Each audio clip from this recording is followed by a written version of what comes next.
Palms are flat, fingers spread close to the knees, fingers forward, and just start to move your shoulders forward of the fingers and back again. Hips back towards the heels. You can change the position of the fingers, rocking side to side, different angles, different movements, circling the shoulders. And eventually you'll get to a point where maybe you can turn the wrist forward, fingers back, leaning back there. Maybe the hands can come beside the legs, inside the legs, if it feels too intense. 5 to 10 repetitions, and then just holding for 10 seconds there. Breathing.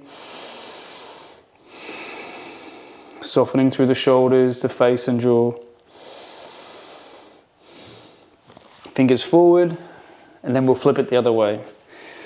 Back of the palms on the floor, either both at the same time or one at a time. Wriggle the fingers. Maybe you can straighten the elbows more. A lot of the time you might need to support with the other hand doing these elbow circles or elbow rotations. Both sides. And then at some point, after wriggling fingers to each, or thumb to each finger, leaning back, elbows rotated, I'm leaning back, getting a deep stretch through the extensor side. And then release that. Same for the other side. Elbow rotates, trying to keep the back of the hand as close as I can to the floor.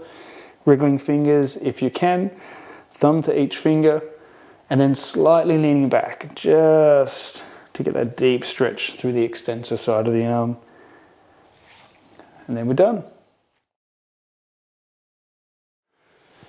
Our quadruped shoulder protraction, retraction. Getting those shoulder blades together, getting them apart, getting that movement through this part of the body, which for a lot of us has been neglected for such a long period of time. I also like to integrate the shoulder rolls at or after, during the up and downs. You still go up and down, shoulder blades coming together, but then you get that full motion, range of motion as the shoulders do that circling as well. You can pause in a position, 5 to 10 seconds, little contraction. You can push into the floor, get the stretch. Other muscles will be contracting, maybe in different points through that rolling of the shoulders as well.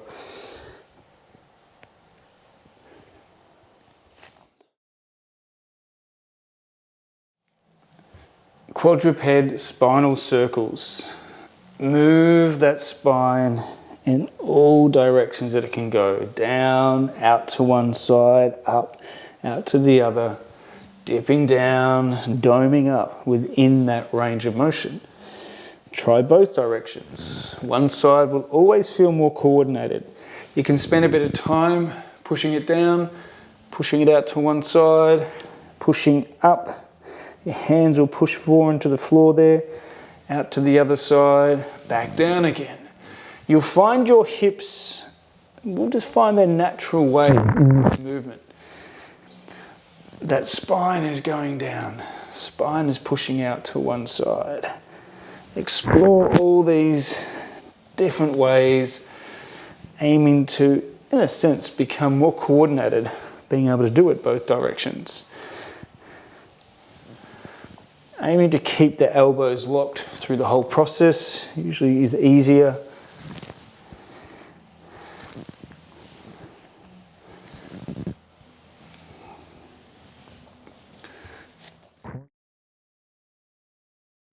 You can start by hands on both knees, just circling, getting that lower back gently pushing down into the floor. And then doing one leg where you're holding one knee in and the other knee is going to drop out, go forward, and then come back into your chest. Taking it on a range of motion, you're going to work the groin muscle. Just pay attention, make sure the hip feels safe. If you even need to bring the hand in there at any point. And then we go the other direction, so reverse that circling. Having my other knee in just keeps the lower back flat. So like 3 to 5. And then we'll do the other side. Hold that knee in. So the other leg goes forward, out to the side, comes back in, whichever way you start that circling. 3 to 5 that side, that direction, and then taking it out the other way, reversing that direction. There's always one side that's more coordinated and always one way of circling that feels more coordinated for the brain. So doing it all, obviously over time, get the body more in tune, more coordinated, just have that greater awareness. To finish, even pulling the knees into the chest, you'll feel that lower back lift up, then lower. So we're going to practice walking to the squat. So you've already watched a tutorial for those that may not be able to achieve this immediately. If your squat is still high and you're not deep into it, just practice this movement. We'll do it for 1 minute. Those that can get a little bit closer, letting the knees start to rock forward and back with the hips. And once you feel comfortable and safe, you might be able to walk all the way into that squat. Maybe the heels are flat or they're lifting, but trying to come forward and back in different ways. One hand coming through, maybe the other hand comes through. Just practicing that mobility, that movement in and out of the squat. If your body is saying no, listen to the body. Just a few more. Some of you may have spent the last minute just rocking forward and back. Totally fine. One more forward and one more back. And then coming down.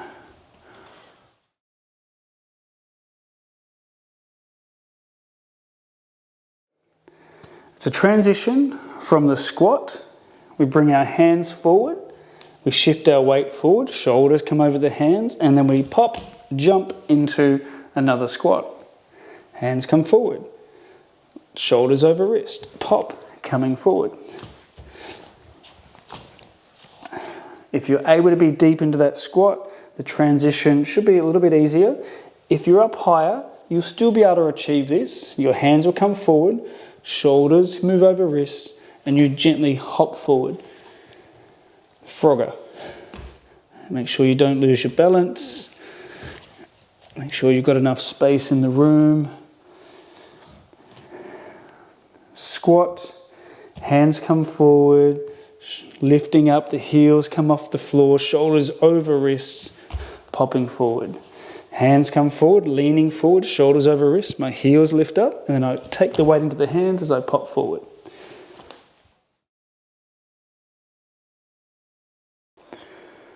So we've worked with the crab going forward and back. Now we're going to work on it moving side to side.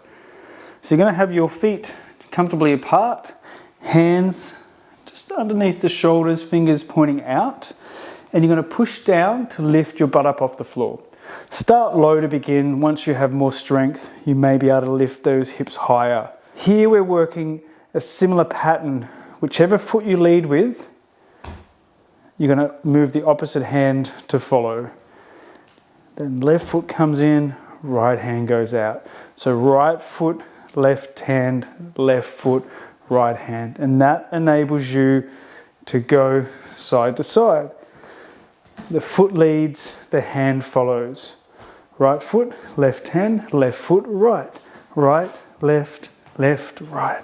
Right foot, left, left foot, right. Right foot, left, left foot, right. And eventually you'll be able to do it a lot more smoother. Just making sure to be aware of the rest of your body as you go, pushing down actively with the shoulders, watching from the other direction. My hands come back, I push down into the floor to lift the hips. I was working as a mirror before, so now left, right, right foot, left, left foot, right, right foot, left. And that transition eventually becomes smoother. Be mindful of your wrists, be mindful of the rest of your body. Make sure you do all the wrist prep. Give it a go.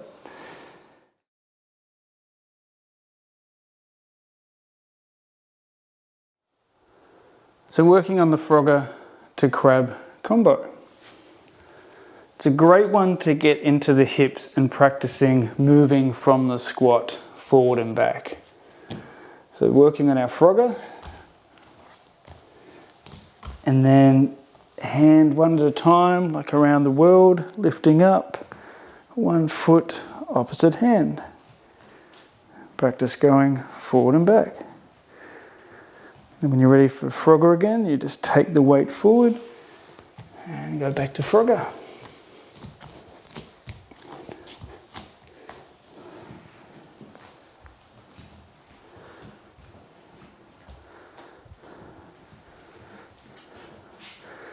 Shifting that weight forward and back as you transition through Frogger to crab. So just working on a circuit, Frogger, transitioning to the crab. It's a great one for hip mobility and control, moving in and out of the squat.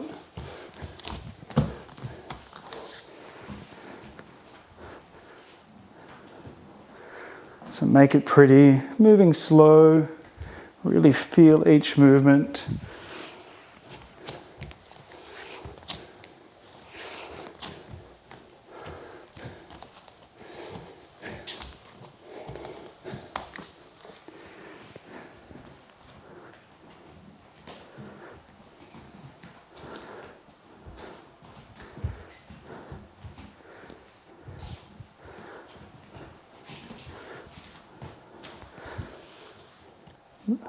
The Frogger to crab transition.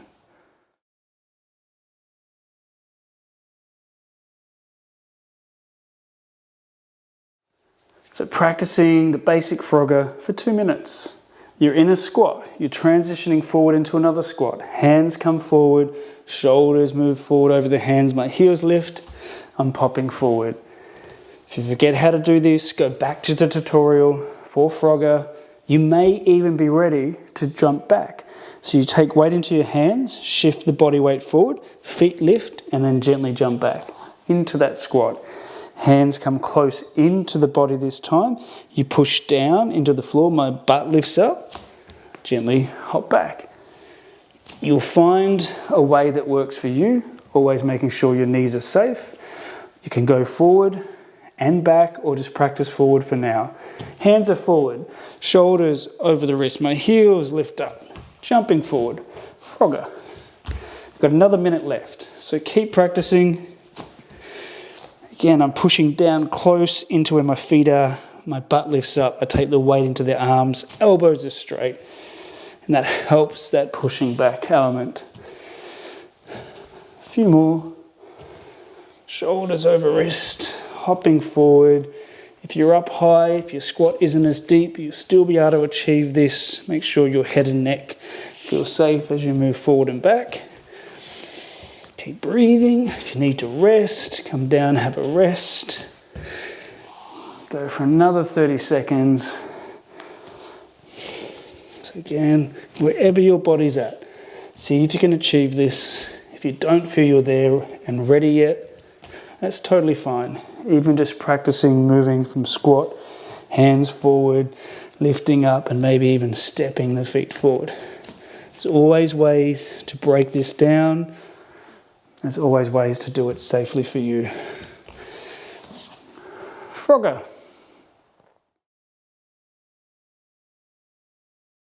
Crab walking forward and back. Shoulders roll back and down, pushing through the hands. Left heel pulls me forward, right hand steps. Right foot pulls me forward, left hand steps. Left foot, right hand, right foot, left hand, left foot, right hand, and then to come back. Right hand steps, left foot pushes me back, left foot steps. Left hand, right foot pushes my hips back, right foot. Right hand, left foot, left hand, right foot. Keep going, keep trying to move forward and back. As you practice the crab, we're trying not to waddle side to side too much. We want to keep control, try to keep those hips and the body swaying as little as possible side to side.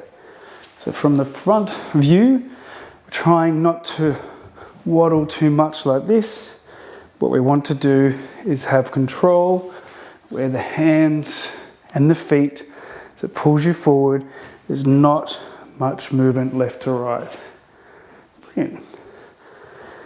It's all about consciousness and control, awareness, and eventually you build in those good habits and strength. You'll eventually find one way feels easier than the other. Maybe the hips can come higher eventually. Keep the fingers pushing out to the side. When you need to break, come down, shake the hands, shake the wrist, even reverse that wrist stretch that we do. Catch your breath. Moving from our flexion, folding forward, hands on the floor to lift up the hips, coming into cobra, slowly letting the hips fall down to the ground. Hands pushing into the floor actively. Inhale to come away, exhale to hips back. So you decide the movement with the breath. So I inhale, exhale to push back, and inhale to come forward, exhale to drop down. So that's the rhythm I take. Your body, your breath might dictate slightly different. What we're aiming to feel is this spine bending one way and then bending the other way.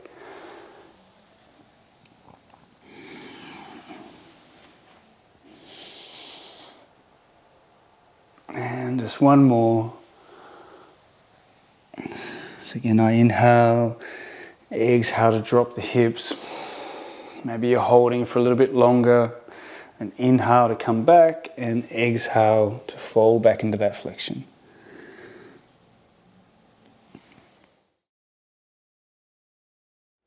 Three-point bridge. So around 30 seconds each side. Whichever hand you're starting with, the fingers are turning away on that angle, shoulders over the wrist, so as you push down, the hips lift. Some of you will be able to go straight into that higher hip lift, the hand over the head, following the thumb. Maybe you need to come down. You can do it sequentially, lifting up, looking over, coming back down. For those that aren't there yet, maybe you're lifting the hips up, coming back down, lifting up, maybe the arm goes up. One more, wherever you're at. And we'll change sides.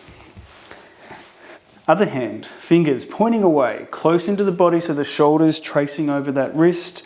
Push down to lift the hips, testing the joints to begin. A few times, maybe you can go straight to it. Depending on where your body's at with flexibility, range of motion, never try to rush ahead to that next deeper progression if you don't feel comfortable or safe.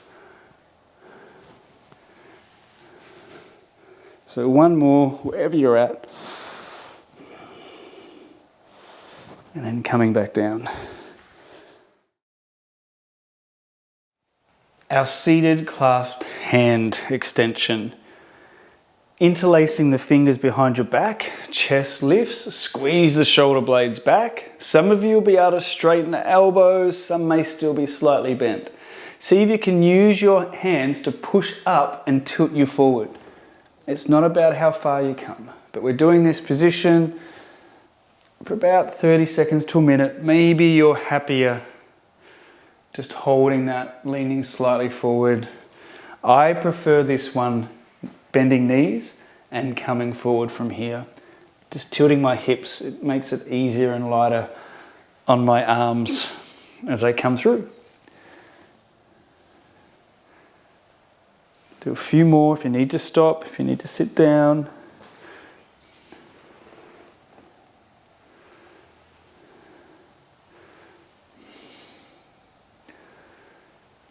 As always, everyone's joints will be slightly different. Some of you will be able to come quite deep forward with the arms in the air. As you can tell, my hands are still quite low. Getting them up in that position, I find quite difficult.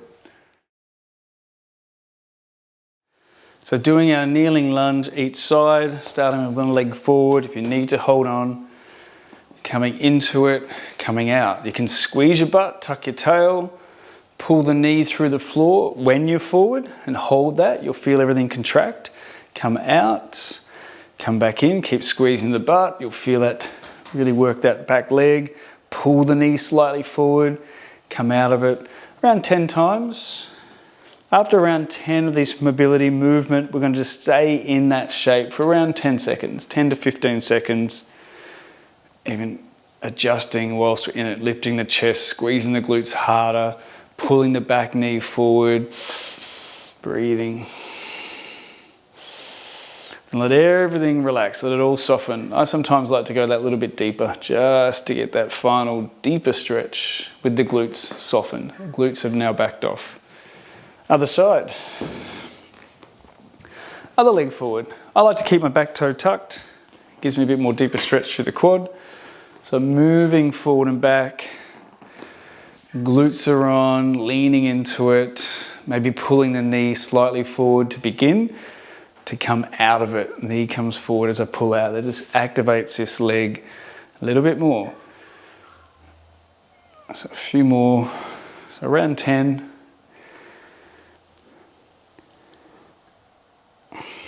Then we sink in and hold here. Squeeze your butt, lift the chest. Maybe you're pulling the back knee forward actively. Breathing. You feel everything really tighten up and tense. And then I just let everything soften. My butt softens and I lean deeper into it. And then slowly coming out of there. Kneeling lunge.